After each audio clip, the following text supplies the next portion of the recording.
الآخر أنا khayraadka dabiiciga waa hanti alla ku manaysto ciduu doono shidaalkuna waa qayb ka mid ah hantidaasi oo alla ku manaysto aadamihiisa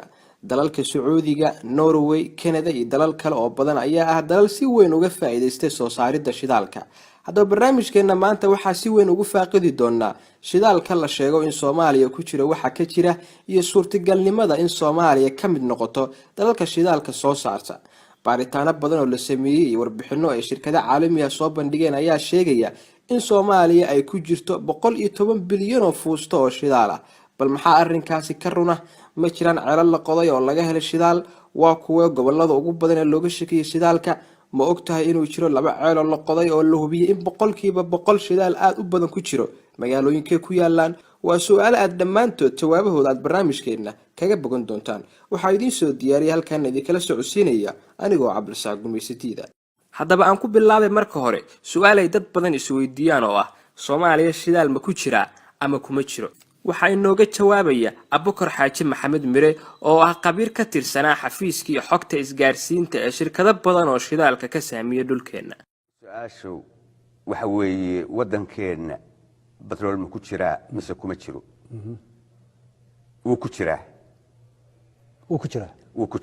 waaye wuu ku badan yahay haddaba 1970 ilaa 1980 ayaa dalka shirkado badan waxay ka sameeyeen sahmin kala duwan dawladii kacaanka ee waqtigaasi jirtay ayaa heshiis shidaal qodisa iyo sahmin la gashay shirkadda Shell oo Holland laga lahaa oo kamid ah shirkadaha ugu waaweyn ee shidaalka qoda 1978 bishii February ayay shirkadaasi shidaal ka heshay Soomaaliya gaar ahaan Baardheere iyadoo bilowday qodida ceelkaasi la helay oo ahayd in la qodo 4000 oo mitir haddaba wixii la qodaba ceelkaasi 900 oo mitir markii dhulka hoos loo jiray waxaa soo burqaday gaaska dabiiciga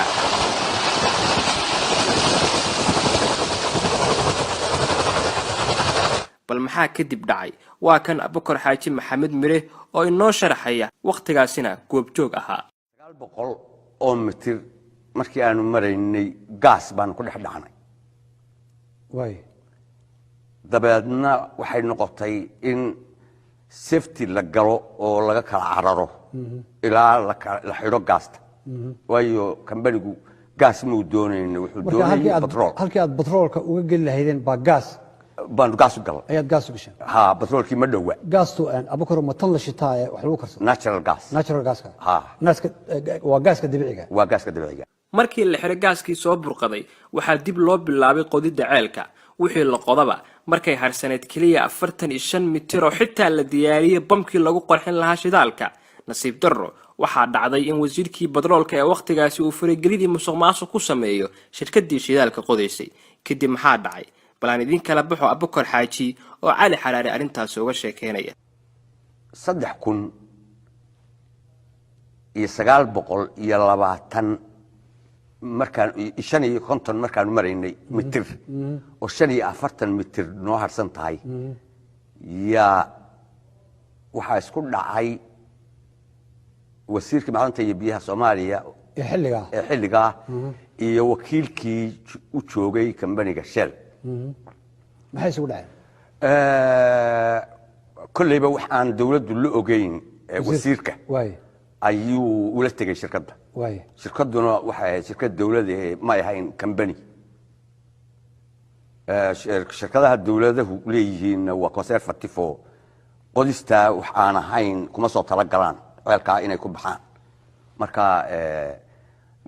halkaas ka bariiqatay warkaagu si uu taariikh ugu noqdo dadka Soomaaliyeed ee jiilasha soo socda Abukar naam marka la cadeeysid maadaama ay tahay waqti la soo dhaafay naam taariikhdu waa lama horaan waxay noqon doontaa wax meel yaalo oo dib loo eego naam wasiirka waxa joogta xafiiskii xogta iyo isgaarsiinta adigu waa gartay wasiirka iyo maxay isku qabteen kambanigu waxay isku qabteen commission buu weydiistay kambaniga waaye haddii kale operation ku socon maayo ku yiri ama waa in lacag la siiyaa ama waa in lacag shidaalka la soo saaro ama waa in lacag la siiyaa waaye haddii kale operation ka aad ka wadaan waad joojinaysaa waaye dabeedna maxay yeelan gabadhii waxay yiraahdeen anagu kuma aan soo talagelin kambanigan waxa iska leh dawladda fan ma bixino iyo lacag laaluusha ceelka wixii ku baxa يا أنا استيميشن كي وحبتشت كي وواحد الكم علىها marka batroolkii dhammaa ee 4,000 mitir la soconayay waxa idin ka dhiman 45 mitir shan iyo afartan mitir waliba inuu nagu soo boqdo aad bay halis u tahay marka iyada sababtu waxa weeye waxa yimi nimanka qarxiya ceelasha batroolka marka la qodo kambaniga qodaa marka uu meel marayo waxa yimaada kuwii qarxinayay marka la ogaado in ay boqolkiiba boqol uu batrool ku jiro waxa yimaada dad la yiraahdo fellow batrool iyaga ceelka marka qarxiya iyaga sheega inta uu maalintii soo saaray batroolku nooca uu yahay inta sanadood ee uu production-ka inta la eg samayn karayo nimanka sheega oo fellow batrool loo jiray way keensadeen qalabkoodii oo qaali ah oo habeen haday u hoydaan meesha aan kambariyadu xamilin way yimaadeen inay ceelka qarxiyaan oo production la bilaabo way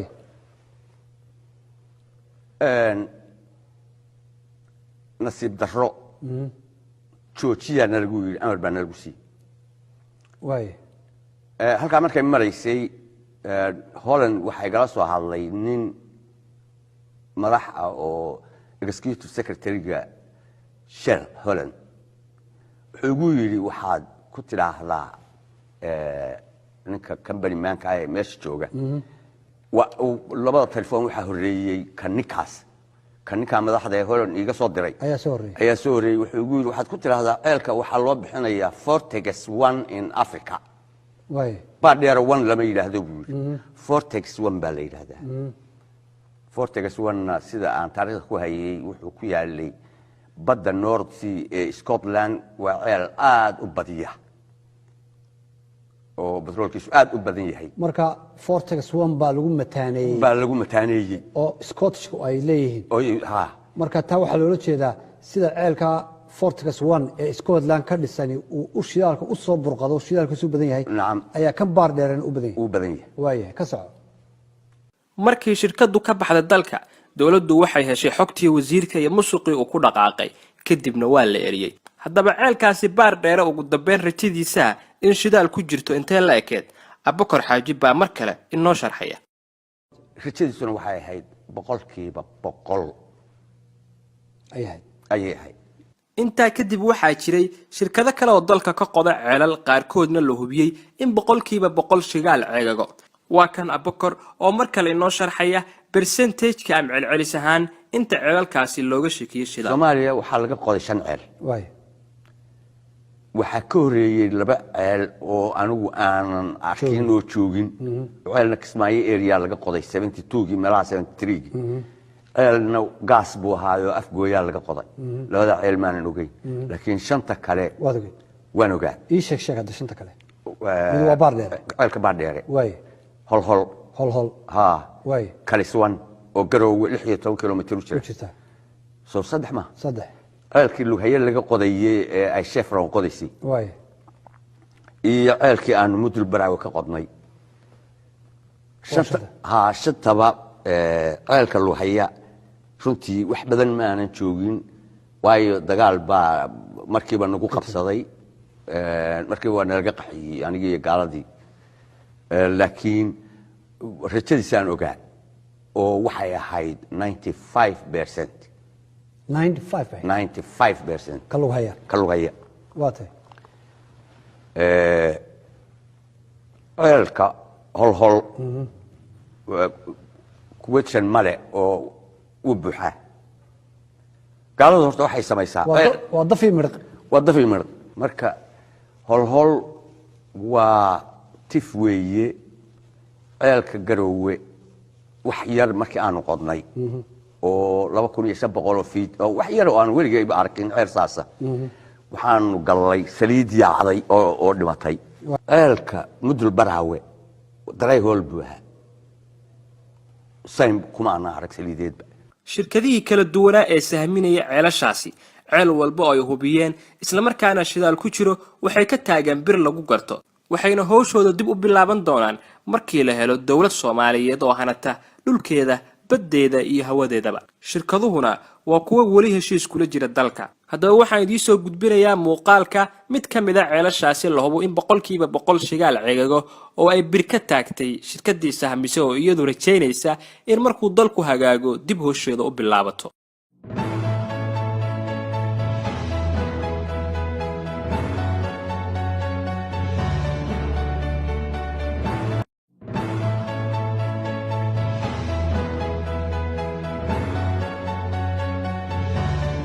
wuxuuna ku yaalaa degmada Holhol oo dhacda waqooyiga Soomaaliya gaar ahaan Qaatumo.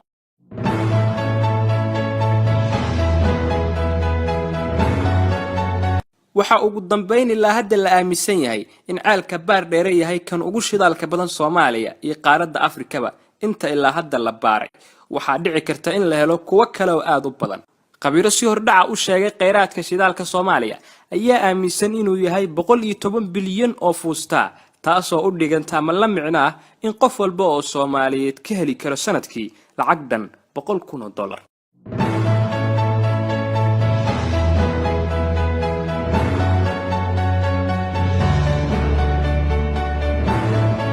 kheyraadka bariga gaar ahaan shidaalka ayay intaasi ahayd. waxaan barnaamijkan mid ka xiga uga hadli doonaa kheyraadka badda iyo baaritaanadii la sameeyay. waxaa idinka codsanayaa in barnaamijkan aad sii faafisaan ama aad sheer gareysaan si dadkeena iyo dawladeennaba kheyraadkan uga faa'iideystaan. waxaa idin soo saaray oo halkan idinkala socodsiinayay anigoo Cabdirsaaq Gumaysidiida. waxaan idin leeyahay dalkeenu cadawga ku xirooba.